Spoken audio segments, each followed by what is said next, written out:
Act 5 of A Midsummer Night's Dream by William Shakespeare. Act 5, Scene 1. Athens. The Palace of Theseus. Enter Theseus, Hippolyta, Philostrate, lords and attendants. 'Tis strange, my Theseus, that these lovers speak of. More strange than true. I never may believe these antique fables, nor these fairy toys. Lovers and madmen have such seething brains, such shaping fantasies, that apprehend more than cool reason ever comprehends. The lunatic, the lover, and the poet are of imagination all compact. One sees more devils than vast hell can hold. That is, the madman. The lover, all is frantic, sees Helen's beauty in a brow of Egypt. The poet's eye, in fine frenzy rolling, doth glance from heaven to earth, from earth to heaven. And as imagination bodies forth the forms of things unknown, the poet's pen turns them to shapes, and gives to airy nothing a local habitation and a name. Such tricks hath strong imagination, that if it would but apprehend some joy, it comprehends some bringer of that joy, or in the night, imagining some fear, how easy is a bush, supposed a bear. But all the story of the night told over, and all their minds transfigured so together, more witnesseth than fancy's images, and grows to something of great constancy. But howsoever, strange and admirable. Here come the lovers, full of joy and mirth. Enter Lysander, Demetrius, Hermia, and Helena. Joy, gentle friends, joy and fresh days of love accompany your hearts. More than to us wait in your royal walks, your board, your bed? Come now, what masks, what dances shall we have, to wear away this long age of 3 hours between our after-supper and bedtime? Where is our usual manager of mirth? What revels are in hand? Is there no play to ease the anguish of a torturing hour? Call Philostrate. Here, mighty Theseus. Say, what abridgment have you for this evening? What mask? What music? How shall we beguile the lazy time, if not with some delight? There is a brief how many sports are ripe. Make choice of which your highness will see first. Giving a paper. Reads, The battle with the centaurs, to be sung by an Athenian eunuch to the harp. Will none of that. That have I told my love in glory of my kinsman Hercules. The riot of the tipsy bacchanals, tearing the Thracian singer in their rage. That is an old device, and it was played when I from Thebes came last a conqueror. The thrice 3 muses mourning for the death of learning, late deceased in beggary. That is some satire, keen and critical, not sorting with a nuptial ceremony. A tedious brief scene of young Pyramus and his love Thisbe, very tragical mirth. Merry and tragical, tedious and brief, that is, hot ice and wondrous strange snow. How shall we find the concord of this discord? A play there is, my lord, some 10 words long, which is as brief as I have known a play. But by 10 words, my lord, it is too long, which makes it tedious. For in all the play there is not 1 word apt, 1 player fitted. And tragical, my lord, it is, for Pyramus therein doth kill himself, which when I saw rehearsed, I must confess made mine eyes water, but more merry tears the passion of loud laughter never shed. What are they that do play it? Hard-handed men that work in Athens here, which never laboured in their minds till now, and now have toiled their unbreathed memories with this same play against your nuptial. And we will hear it. No, my noble lord, it is not for you. I have heard it over, and it is nothing in the world, unless you can find sport in their intents, extremely stretched and conned with cruel pain, to do you service. I will hear that play, for never anything can be amiss when simpleness and duty tender it. Go, bring them in, and take your places, ladies. Exit Philostrate. I love not to see wretchedness o'ercharged, and duty in his service perishing. Why, gentle sweet, you shall see no such thing. He says they can do nothing in this kind. The kinder we, to give them thanks for nothing. Our sport shall be to take what they mistake. And what poor duty cannot do, noble respect takes it in might, not merit. Where I have come, great clerks have purposed to greet me with premeditated welcomes, where I have seen them shiver and look pale, make periods in the midst of sentences, throttle their practised accent in their fears, and in conclusion dumbly have broke off, not paying me a welcome. Trust me, sweet, out of this silence yet I picked a welcome, and in the modesty of fearful duty I read as much as from the rattling tongue of saucy and audacious eloquence. Love, therefore, and tongue-tied simplicity in least speak most to my capacity. Re-enter Philostrate. So please your grace, the prologue is addressed. Let him approach.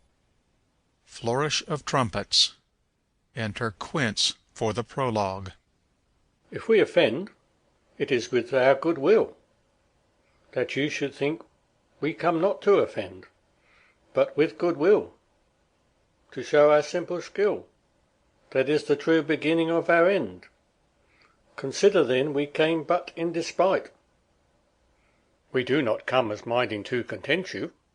Our true intent is, or for your delight we are not here, that you should here repent you. The actors are at hand, and by their show you shall know all that you are like to know. This fellow doth not stand upon points.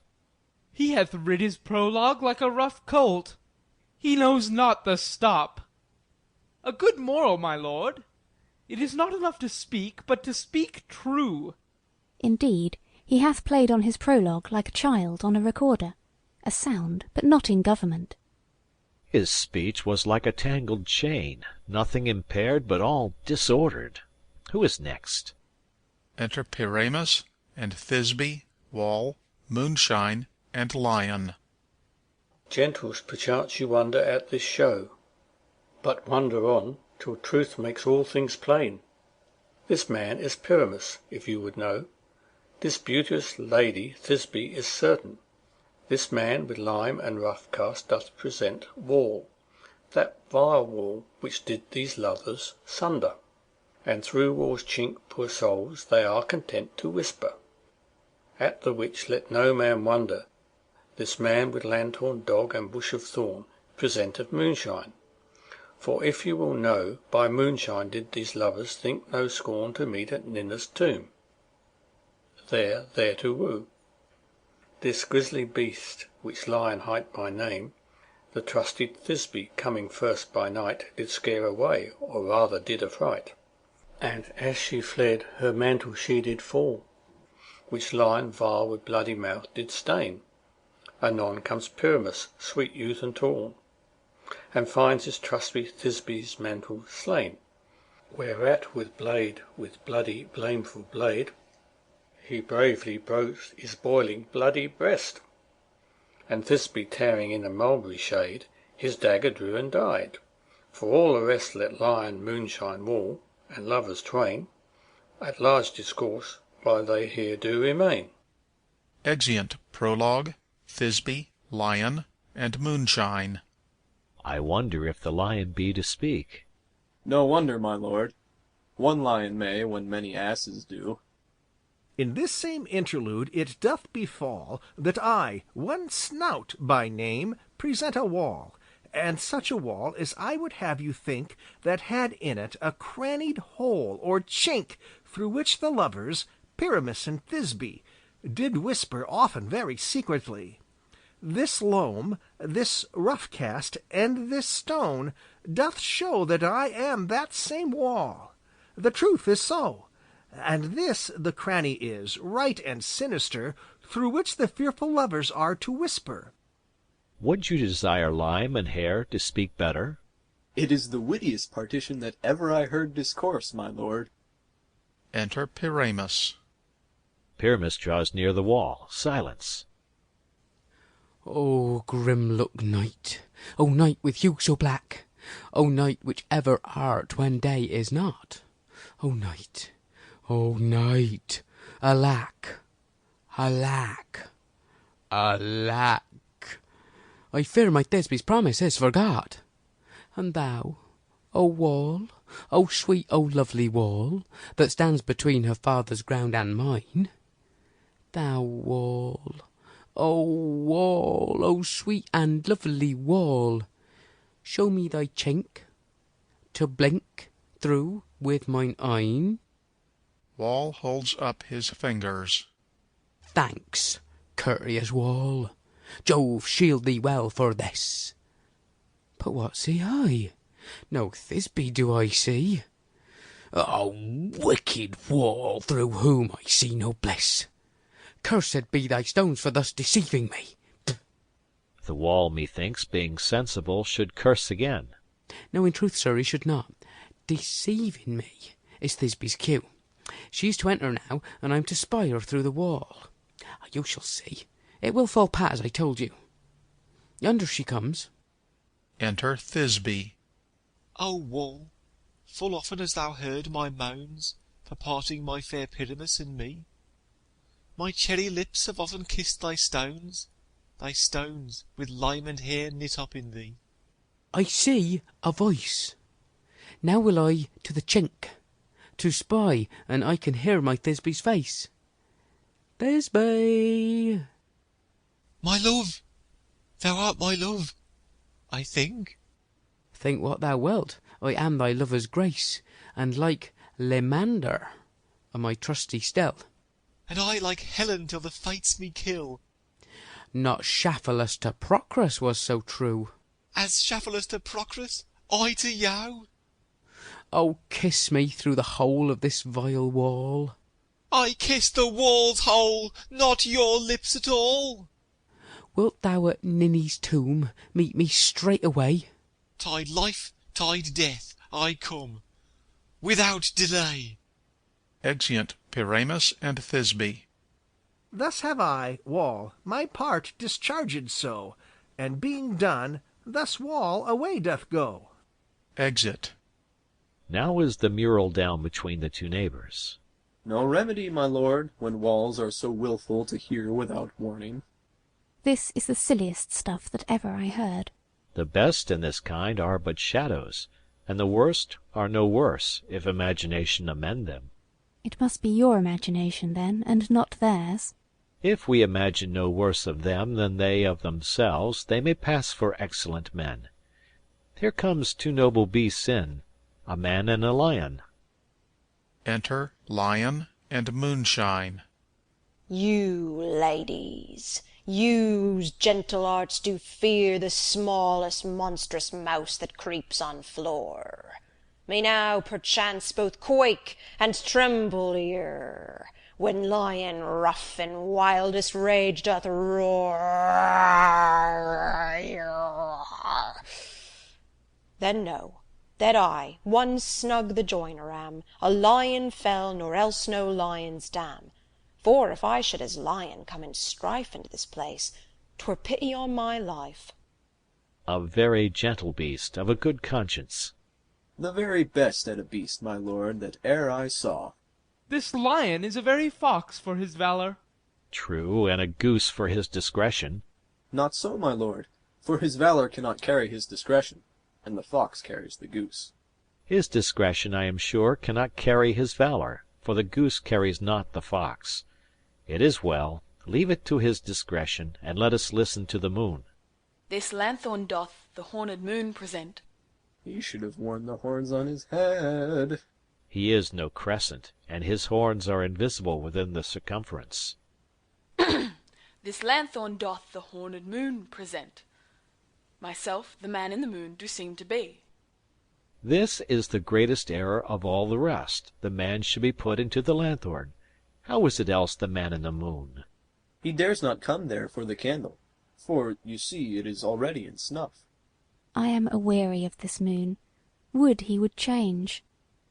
It appears by his small light of discretion that he is in the wane, but yet, in courtesy, in all reason, we must stay the time. Proceed, moon. All that I have to say is to tell you that the lanthorn is the moon, I, the man in the moon, this thorn bush, my thorn bush, and this dog, my dog. Why, all these should be in the lanthorn, for all these are in the moon. But silence, here comes Thisbe. Enter Thisbe. This is old Ninny's tomb. Where is my love?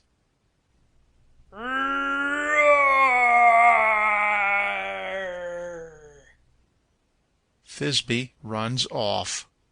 Well roared, lion! Well run, Thisbe. Well shone, moon. Truly the moon shines with a good grace. The lion shakes Thisbe's mantle and exit. Well moused, lion. And so the lion vanished. And then came Pyramus. Enter Pyramus. Sweet moon, I thank thee for thy sunny beams. I thank thee, moon, for shining now so bright. For by thy gracious golden glittering gleams, I trust to take of truest Thisbe sight. But stay, oh spite! But mark, poor knight, what dreadful dole is here? Eyes, do you see? How can it be? Oh dainty duck, oh dear, thy mantle good. What? Stained with blood? Approach, ye furies fell. O fates, come, come, cut thread and thrum, quail, crush, conclude, and claw.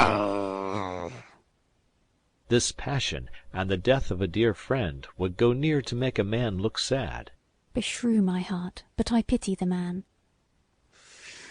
Oh, wherefore, nature, didst thou lion's frame, since lion vile hath here deflowered my dear, which is... No, which was the fairest dame that lived, that loved, that liked, that looked with cheer. Come, tears confound, out, sword and wound, the pap of Pyramus. Ay, that left pap, where art doth hop. Stabs himself. Thus die I. Thus.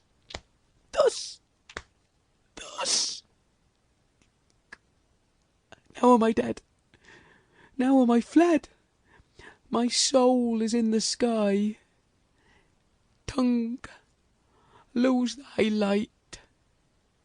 Moon, take thy flight. Exit moonshine. Now die.